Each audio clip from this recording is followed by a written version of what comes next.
Alright, so we're picking up with part 2 of chapter 9.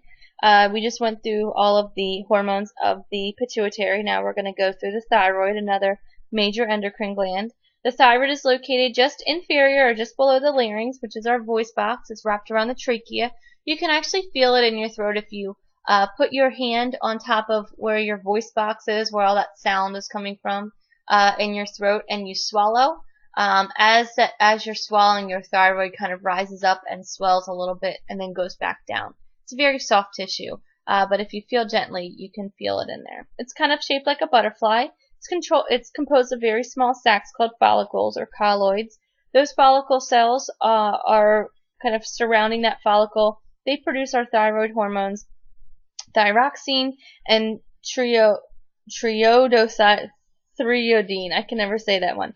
T3 and T4 is all you need to know. I'm not going to trick you by putting those long T words on a test or quiz. The parafollicular cells are found between the follicles, and they produce another hormone called calcitonin. Calcitonin plays a role in blood calcium homeostasis. So there's our thyroid gland. As I mentioned, it's right there in your throat by your voice box. You can see it here, nice and butterfly shaped. You can see what I was mentioning with this follicle surrounded by follicular cells, and then the parafollicular cells secreting calcitonin off to the side. So let's talk about these hormones. Thyroid hormones are derived from a amino acid called tyrosine. T4 is one of our thyroid hormones that contains 4 iodine molecules or ions. T3 has 3 iodine atoms or ions associated with it. It's not lipid soluble, but it is small enough that it can just squeeze through the cell membrane, so this does not bind to membrane receptors. T4 is going to be converted to T3 once it gets inside the target cell, and then T3 binds to the thyroid hormone receptor on the cell's DNA to initiate protein synthesis and make enzymes that help with cellular metabolism. T3's effects on the target cells is to stimulate the breakdown of glucose and fatty acids. This is increasing your basal metabolic rate. So this is ultimately what makes you use the calories that you're bringing in from your food. During that ATP production, more oxygen is used, more heat is generated, protein synthesis increases as your cells are making all of those enzymes that are needed to break down the glucose and fatty acids. Thyroid hormones are also going to help increase the excretion of cholesterol. So it's going to reduce blood cholesterol levels with an increase in thyroid hormones. It's also going to stimulate body growth. It works with insulin and human growth hormone to allow your body to grow appropriately. It's very, very necessary for toddlers and children to have higher levels of thyroid hormones so that they can grow appropriately. So how is the thyroid hormone secreted and regulated? Well, the hypothalamus is going to release TRH. That thyroid releasing hormone is going to stimulate the anterior pituitary to release thyroid stimulating hormone. Thyroid stimulating hormone is going to act on those follicular cells of the thyroid. Those follicular cells will then secrete T3 and T4 into the bloodstream. Once our hypothalamus senses that enough T3 and T4 are in the bloodstream, it will stop with the TRH release, which will then stop the TSH release, which will then stop the T3 and T4 released, and your body is then at homeostasis. Then when T3 and T4 are absorbed into the cells, your hypothalamus will kick in, releasing TRH, then TSH, then T3 and T4, and so on and so forth. So it's a negative feedback loop. This animation here goes through TRH and TSH production. The other hormone, kind of the forgotten hormone almost of the thyroid, is calcitonin. Calcitonin is going to inhibit osteoclasts, which are the bone cells that release calcium into the blood. So in other words, it's going to cause a decrease in blood calcium levels.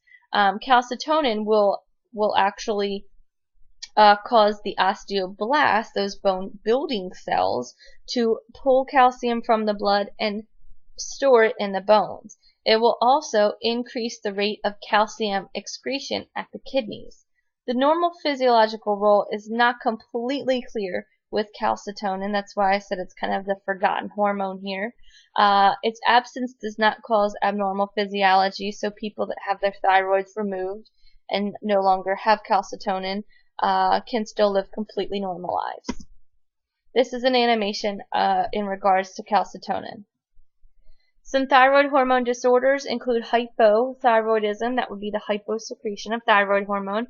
It can be congenital or primary. This would be something that occurs at birth where there's a defect in the follicular cells. It would cause abnormal development, possibly mental retardation if it's left untreated. It can be treated with T4 when the baby is born. They can just start taking T4 supplements and live a completely normal life. Mixed edema or secondary hypothyroidism occurs after birth when the hyposecretion of TRH or TSH. This causes puffiness in the face, a slow heart rate, you're very sensitive to hot and cold, as well as muscle weakness.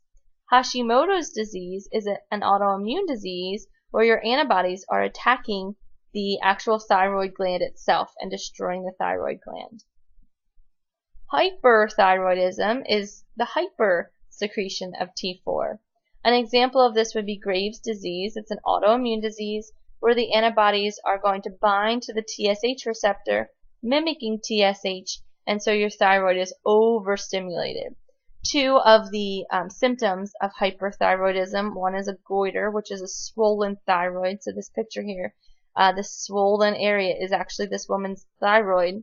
In this case, it also causes bulging eyes. Your eyes kind of become bug-eyed in the case of Graves' disease. It's one of the big indicators that something's going on with your thyroid. Some people live completely normal lives with a hyperactive thyroid, but some people know if their thyroid is acting weird because of various other things going on in their body. The sensitization to hot and cold. Maybe you're trying to lose weight and you just can't lose weight. Maybe you have an underactive thyroid, or maybe you're trying to gain weight, or you're eating a lot of really bad foods and you should be gaining weight, but you're losing weight. That would be an indicator of hyperthyroidism. Let's move on to the parathyroid glands. The parathyroid glands are actually embedded in the back of the thyroid. So these are on the posterior side of the neck, on the back side of your thyroid gland. That's where your parathyroids are. They secrete the parathyroid hormone. That one's not too tricky. Parathyroid hormone acts in opposition to calcitonin. So if you remember, calcitonin was decreasing blood calcium levels, while parathyroid hormone is increasing blood calcium levels. This is going to stimulate those osteoclasts to break down bone tissue. As it's breaking down bone tissue, it releases those stored minerals, the stored calcium, into the blood, so your blood calcium levels rise. Calcium can go to the muscles and neurons or whatever other cells may need it. It causes the kidneys to also reduce the calcium excretion and release of calcitriol, calcitriol, which is the active form of vitamin D. This is a typo, spelling typo as I'm looking at this word right now. It's calcitriol, not calcitrol. Just as a nitpicky spelling issue there. So calcitriol is the active form of vitamin D, and that's going to stimulate the absorption of calcium within the intestines, and that's also going to increase blood calcium levels. So there you see those parathyroid glands. It's up to your lab instructor if they want you to know the actual names of the parathyroid glands, or whether or not you just need to be able to identify that that is in fact what those things are. This animation here goes through the actions of the parathyroid hormone. So let's look at how the parathyroid glands and thyroid glands work together. First, the thyroid's parafollicular cells are going to sense high levels of calcium in the blood. In that case, they're going to release calcitonin. Remember, calcitonin is going to decrease blood calcium levels. It's going to increase calcium excretion in the kidneys, decrease calcium absorption in the intestines, and increase calcium absorption within the bones. So calcitonin inhibits those osteoclasts, lowering blood calcium levels. Those parafollicular cells sense the decrease in the blood, and then they're going to release parathyroid hormone.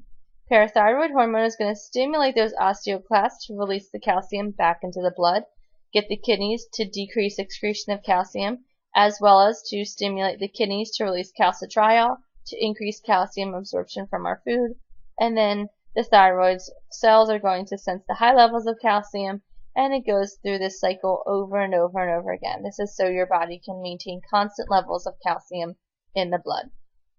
Some disorders of the parathyroid hormone is hypoparathyroidism. This would be undersecretion or hyposecretion of PTH.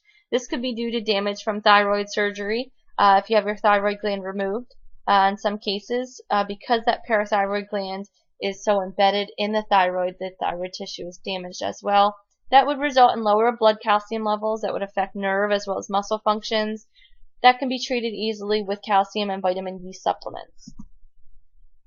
Let's move on to our last major endocrine organ, and that is our pancreas.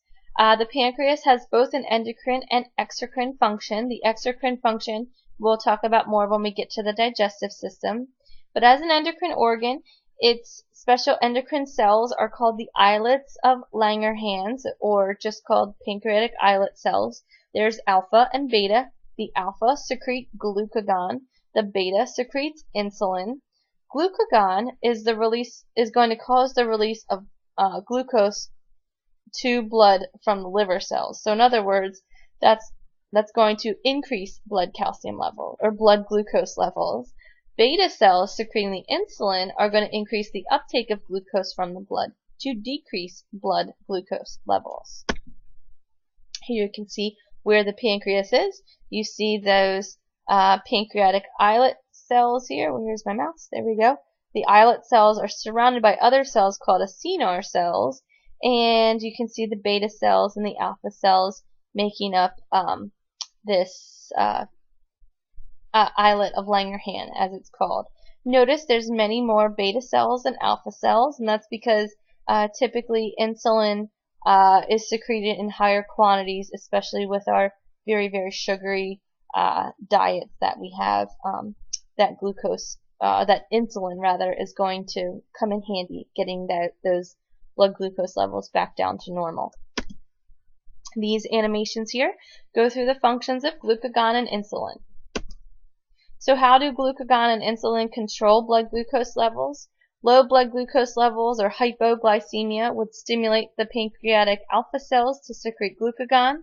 When they're secreting glucagon, it's going to act on the liver cells to break down glycogen, and the glycogen will then make lots of glucose because glycogen is basically condensed glucose. Those liver cells will release the glucose into the blood, causing blood glucose levels to rise. If those blood glucose levels rise above normal, then the alpha cells will stop secreting glucagon. High blood sugar, hyperglycemia, is going to stimulate the beta cells to release insulin. Insulin is going to act on all of our cells, especially our skeletal muscles and liver, and they're going to absorb the glucose from the blood.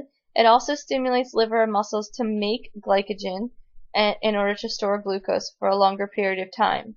The removal of glucose by those cells, as well as the synthesis of glycogen, is now going to cause the blood glucose levels to fall.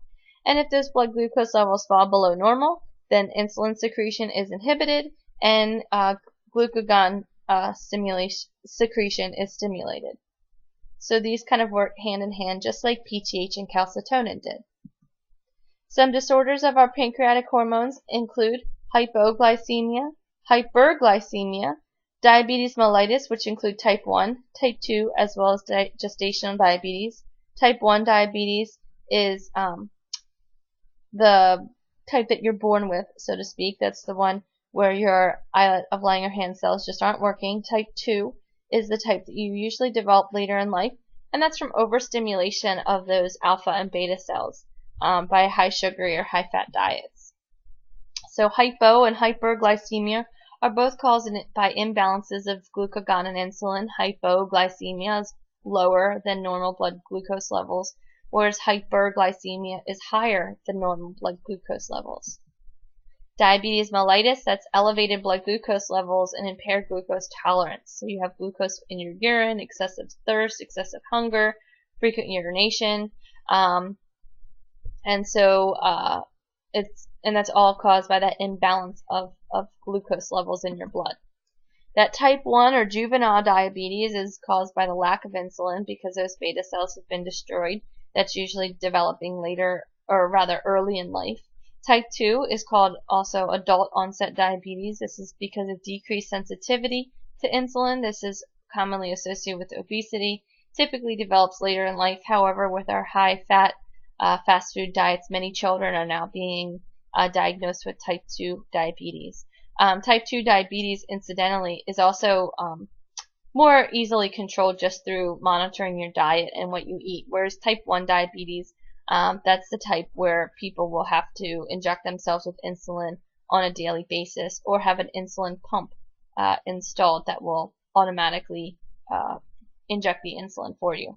Gestational diabetes can occur during pregnancy, and this is because hormones released by the placenta can block maternal insulin action, and the fetus is going to hypersecrete insulin, and so the fetus gains additional fat during development. Usually the babies of women who have gestational diabetes are on the larger side or heavier side, meaning 9, 10, 11, 12, maybe even 13-pound babies from women that have had gestational diabetes. It could also cause delivery complications where the glucose level of the baby crashes at birth just because they're so intolerant to insulin. The risk for obesity and type 2 diabetes in the mother increases as well after gestational diabetes was diagnosed. So some consequences of diabetes include dehydration as well as circulatory problems, tissue damage that can ultimately lead to death. Usually this is all due to the cardiovascular damage, and eventually your kidneys can shut down because of all of that excess fluid that they're filtering. Initially it's caused by elevated glucagon and cortisol levels, leading to that hypertonic blood because the liver glycogen is breaking down to glucose, the triglycerides breaking down into fatty acids, muscle proteins breaking down to amino acids, causing a high osmolarity of the blood. Then that's going to increase excretion at the kidneys. So how do you treat diabetes mellitus? Well, you have to monitor blood glucose. You have to have changes in your diet as well as exercise. Insulin administration for those who have type 1. Type 2 could also include medications to stimulate insulin secretion. Other endocrine glands include the adrenal glands, ovaries and testes, the pineal gland, and endocrine cells within other organs. So let's start with the adrenal glands. The adrenal glands are the little hats that sit on top of their kidneys. They're on the superior surface of each kidney. There's 2 regions to each adrenal gland. The outer cortex, or the outer layer of the adrenal glands, secretes steroid hormones, including mineralocorticoids, glucocorticoids, and the androgens, which are the sex hormones. The medulla is the inner layer, which secretes epinephrine and norepinephrine, which are related to the sympathetic nervous system. So those mineralocorticoids have a mineral composition, or in other words, regulate the mineral composition in the blood. This would be like aldosterone. Aldosterone is secreted by the outer layer of our adrenal cortex. It's a special hormone that's released when dehydration or blood loss or sodium deficiency is experienced. So in other words, low sodium levels in the blood are going to cause the release of aldosterone. So aldosterone is going to act on the kidneys to help reabsorb sodium back into the blood and help excrete potassium in the urine. It works with other hormones called renin and angiotensin to moderate other blood mineral composition as well as blood volume and blood pressure. So in a nutshell, aldosterone will increase sodium levels in the blood, and by increasing sodium levels in the blood, you're also going to increase the fluid levels or water component of the blood, because water and sodium go together, as many of you probably know just from day-to-day life. So how do aldosterone, renin, and angiotensin maintain blood volume and blood pressure? Let's check it out.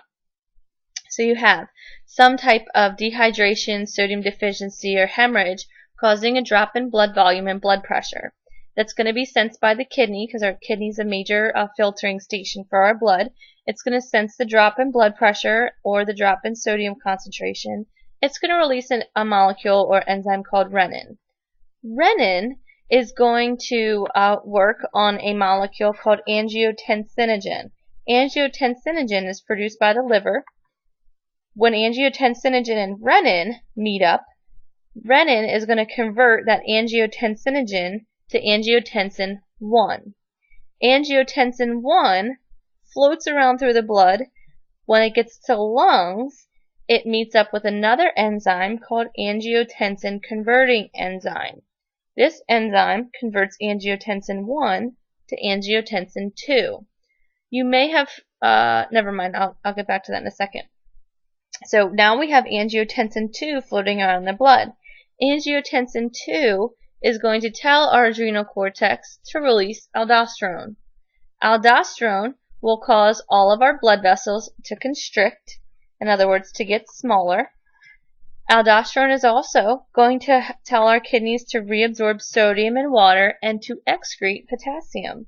So overall, this reabsorption of sodium and water is going to increase blood volume. With the increase of blood volume, you get increased blood pressure. Now, when you take a medicine called an ACE inhibitor, which some of you may be on, and you might not even know it's an ACE inhibitor, what you're doing is you're preventing this angiotensin 1 being turned into angiotensin 2. Angiotensin 2 is going to increase blood pressure. If you have naturally high blood pressure and you're trying to lower your blood pressure, you do not want angiotensin 2 floating around your blood. So the medicine you're on is probably an ACE inhibitor if you are someone suffering from hypertension or high blood pressure. Those were the mineralocorticoids. There are glucocorticoids, which regulate energy balance. Cortisol is the example of this hormone. This is coming from the middle layer of our adrenal cortex. This is part of the Hypothalamic-Pituitary-Adrenal Axis. It's serving to help mobilize energy resources. It's causing the breakdown of muscle proteins into amino acids so that those amino acids can be converted into glucose, and that glucose can then be converted into ATP. It's also going to stimulate fat cells to break down their triglycerides into fatty acids so that those fatty acids can be used for ATP. It's also an anti-inflammatory hormone, so this is going to decrease inflammation in many of our tissues. Cortisol is that quote-unquote stress hormone that's released when you're in that fight-or-flight response to help mobilize your metabolic reserves, get your energy up so that you can run away from the lion or do well on the test or whatever has you in that fight-or-flight experience. So the hypothalamic-pituitary-adrenal axis includes the response to changes in metabolism and stress on the hypothalamus. It's going to release corticotropin-releasing hormone. That corticotropin-releasing hormone is going to stimulate our anterior pituitary to release ACTH, adrenocorticotropic hormone. That ACTH working on the adrenal glands to secrete cortisol. Cortisol goes to a variety of tissues, stimulating their metabolism. That increased circulation of cortisol is then going to inhibit CRH and ACTH secretion, and then your cortisol levels will decline. This animation here goes through ACTH and cortisol. Some disorders of the adrenal cortex include Cushing's syndrome. Cushing's syndrome is caused by hypersecretion of adrenocorticotropic hormone due to either adrenal or pituitary tumors or possible high doses of cortisone treatment. It causes muscle breakdown and the redistribution of fat. Its symptoms include a round, flushed face, a humped back, a hanging, fatty abdomen, increased blood pressure, increased blood glucose, muscle weakness, brittle bones, lowered resistance to stress. It can be treated by cortisol synthesis blockers or the surgical removal of the adrenal glands or the pituitary gland itself. There's also Addison's disease, which is caused by hyposecretion of cortisol or aldosterone, and this is also due to hyposecretion of ACTH from antibodies attacking the adrenal tissue or pituitary gland, and this could be because of damage from surgery or trauma. So some symptoms include low blood sugar, weight loss, nausea, vomiting, muscle weakness, low blood pressure, dehydration, and heart problems. It's treated with synthetic glucocorticoids and mineralocorticoids. So the adrenal androgens include testosterone, estrogen, and progesterone. They have prepubertal effects, including growth on the hair, growth of arm hair in males, or the prepubertal growth spurts in females. There's little influence after puberty in males. There's greater effects in females after puberty, including sex drive as well as an estrogen source. It's the only estrogen source after menopause in females. We'll talk more about the effects of testosterone, estrogen, and progesterone when we do our reproductive unit. Epinephrine and norepinephrine are secreted by the adrenal medulla, and they're also produced in the brain. They're responsible for the fight or flight response, which is causing an increased heart rate, increased heart contraction force, vasoconstriction, increased blood pressure, increased blood flow to the heart, liver, skeletal muscles, dilation of airways, breakdown of liver glycogen into glucose, breakdown of adipose into fatty acids, that entire sympathetic nervous response that we went over a few chapters ago. This animation here goes through the mechanisms of epinephrine and norepinephrine. Let's talk about the gonads briefly. Even though they play a dual role in reproductive system, they also have a role in the endocrine system. They develop those secondary sex characteristics that are characteristic of males, the differences between males and females. The testes in the male produce testosterone, which causes the growth of muscles, thickening of vocal cords, increased facial hair, increased pubic hair, as well as sperm development. The testes also produce something called inhibin. Inhibin is a hormone that inhibits the secretion of FSH. FSH, you may recall, comes from the anterior pituitary. Ovaries are the female gonads, and they produce estrogen and progesterone. So, yes, you are correct if you're questioning this for right now. Both the adrenal medulla and the gonads are producing these sex hormones. The gonads produce a larger quantity of these sex hormones, just to be clear. So, estrogen and progesterone secreted by the ovaries are responsible for overall body shape, that kind of hourglass shape that females have, pubic hair growth, as well as breast development. This animation goes through hormone regulation of the female reproductive system and hormone regulation of the male reproductive system, both of which we'll review in further detail when we get to the reproductive system chapter towards the end of the semester. Here you see the diagram of how these organs are regulated, and we'll just briefly walk through it. So again, the hypothalamus controlling everything. In this case, the hypothalamus is going to release pulses or beats of GnRH, the gonadotropin releasing hormone. So it ticks off at different intervals for males and females. For females, it's ticking off on a monthly cycle, whereas for males, it's ticking off on an hourly cycle, or sometimes a minute cycle. It's about 20 minutes or so. As that GnRH pulses, that's going to trigger the anterior pituitary to release the LH and FSH at those regular intervals. So again, the females are going to get that on a more monthly basis, whereas the males are getting that on a briefer or shorter time period pulse, because of course they mass produce sperm. The ovaries are going to receive the LH and FSH and in turn produce estrogen and progesterone, which can provide negative feedback to the hypothalamus and anterior pituitary. Same thing here, LH and FSH will cause the male gonads, the testes, to release testosterone. Testosterone will then inhibit the GnRH and FSH and LH from being secreted, all through negative feedback. Inhibin, if you recall, is also excreted by the male testes, and that also inhibits the release of FSH from the anterior pituitary. The pineal gland is attached to the roof of the third ventricle within the diencephalon, just behind the thalamus in the brain. It contains pinealocytes. These are just masses of neuroglia and secretory cells that secrete melatonin. Melatonin is derived from serotonin. Melatonin is the hormone that sets the body clock.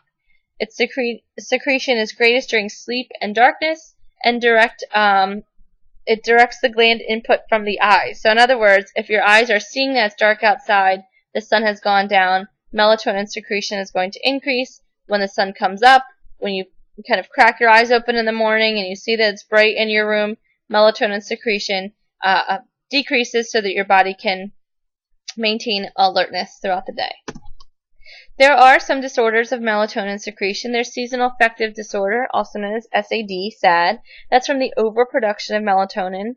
This is why some people will experience some type of depression during the winter months when the days are very short and there seems to be more nighttime hours. Treatment with full spectrum bright light therapy as well as vitamin D supplements can help pull individuals out of that seasonal affective disorder. There's also jet lag. It's thought to be similar to seasonal affective disorder. It's caused by the overproduction of melatonin. This is fatigue from crossing over several time zones in a short period. For instance, if you've ever gone to a flight to Asia, which is a 12 or 13-hour flight, depending on which way you're going, and you're skipping a day because you're crossing the date line, as well as you're on the total opposite time frame. The day over there is night over here, and vice versa. So it takes a few days to adjust. There's also bright light therapy that can be used in that case, and some politicians and celebrities will use those type of therapies to adjust quickly to jet lag in those situations where they have to be alert and aware and kind of ready for an appearance, whereas you can show up in China dressed in your pajamas and take a nap, but President Obama can't do that, for example. There are endocrine cells in other organs that aren't considered endocrine glands. The thymus, which is actually a lymphatic tissue, has special cells that release thymosin. Thymosin is a hormone that assists with T cell development. T cells are part of our immune system. Our heart, which of course is made of muscle tissue, secretes natriuretic peptides, ANP as well as VNP. Those peptides will reduce blood pressure. The stomach secretes gastrin, which is going to help stimulate gastric secretions and get digestion going.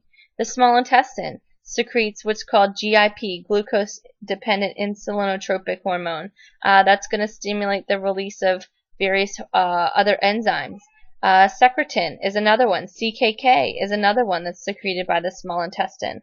We'll get into those specific hormones and exactly what they do when we get into digestion later on this semester. There's also adipose tissue. Adipose tissue releases leptin, which helps suppress the appetite. There are several weight loss drugs which claim to contain leptin in them, and hence when you are taking these weight loss drugs, you're going to have a suppressed appetite. There's not much scientific backing to that. In fact, any of those supplements don't have to be approved by the FDA, so many of them are not. So they're not regulated, and there's no backing to the claim. So you can manufacture a bottle of supposed leptin in your basement and sell it as a weight loss drug, and in fact it could just be a sugar pill, and people would take it and think that it is suppressing their appetite, when in fact it's just a joke. But that's an aside. The placenta is another organ. It's a disposable organ, so it may be, but it is an organ that secretes HCG, which is human chorionic gonadotropin. That human chorionic gonadotropin allows for the rapid growth of the fetus during fetal development. It also helps to maintain the pregnancy, maintain the blood flow, the placental attachment, so that fetus can grow. So there's a stress response that is also interplayed with the endocrine system. It has 3 stages. The fight or flight stage, which is where the sympathetic nervous system increases, the heart and blood vessels are going to dilate and increase force of contraction. So you're going to have increased blood flow, stimulating the lungs to dilate and increase the respiration rate. This is going to cause the release of epinephrine and norepinephrine from the adrenal medulla, which is going to provide body-wide effects. Then there's the resistance phase. This is when the body's energy reserves are used to provide the energy for those muscles and tissues to reestablish homeostasis. So hypothalamus, pituitary, adrenal, thyroid are all involved in this process, secreting CRH, GHRH, TRH, TSH, HGH, ACTH, all of those releasing hormones, stimulating the anterior pituitary to secrete and have an effect on the adrenal glands as well as the thyroid. Cortisol is also secreted by the adrenal cortex. Thyroid hormones are then secreted by the thyroid gland. And then eventually your body gets to the exhaustion stage. Your energy resources are depleted, your muscles waste away, the immune system suppressed. When the stressor is too severe, this is why sometimes after a long period of stress, maybe you had a week where you had 3 tests and a practical exam, at the end of the week your body is physically exhausted because you were constantly in that sympathetic response where you were always on edge and always excited and always kind of ready to pounce, so to speak. Eventually you get to an exhaustion stage where you just want to sleep all day, or maybe you get sick towards the end because your immune system has been suppressed. Here you see the physiology of this response. You have your hypothalamus sensing all of those stressors that are coming into your body. The final exams are coming up or what have you. Those are stimulating the releasing factors to stimulate our anterior pituitary, which stimulates all of our various organs throughout our body. The HGH stimulating metabolism with insulin-like growth factors, thyroid hormone secreting T3 and T4, adrenal cortex secreting cortisol, all to up metabolism, mobilize our energy reserves, and get our body ready to fight or flight, so to speak. And then once your body becomes depleted of all of these reserves, you get into that exhaustion phase. This animation goes through what's an event called glycogenolysis as well as lipolysis. Glycogenolysis is breaking down that glycogen so that you can use it in the glucose form for energy, and lipolysis is breaking down the lipids so that you can use the fatty acids for energy. This animation goes through the role of thyroid hormones as well as glucose and lipids for how they're breaking down with our metabolism. This animation goes through cortisol and its overall effects on the body. Finally, we get to aging, the effect of aging on the endocrine system. Just like with all of our body systems, everything slows down. Thyroid hormone secretion begin to diminish, so you get an overall reduction in metabolism in your body. Reduction in metabolism is going to increase the deposition of body fat as well as increase sensitivity to cold temperatures. Calcitonin secretion diminishes, so calcium homeostasis is more difficult to obtain. Your hypothalamus is going to secrete all of the releasing factors less and less over time. The pituitary gland is going to decrease its secretions over time. The pineal gland is also going to reduce its secretion, which is why some older individuals have trouble sleeping, because they just don't have that melatonin to calm their body down at night. The thymus gland shrinks with age, so that's going to lead to a decreased immune system. The pancreas can become insensitive to insulin, and so those target tissues are no longer going to be affected by the insulin. Adrenal glands are going to become more fibrous with age, so the secretions of cortisol and aldosterone are going to diminish, impairing the body's ability to respond to stress, regulate mineral composition of our blood. For example, lack of aldosterone causing the kidney to excrete lots of sodium, which causes blood pressure to be more erratic at older ages. You also have ovaries and testes, which are no longer going to respond to LSH and FSH, so they will stop ovulating and hence menopause in women. Men have lower testosterone levels as they age, and the parathyroid hormones begin to secrete less and less because they the parathyroid glands decrease as well. Their secretion is I take that back. I was confused for a second there. The parathyroid gland secretion is actually going to increase because typically there's inefficient calcium in the diet because there's less efficiency within the digestive tract. The digestive tract isn't absorbing as it used to because it's kind of old and worn away.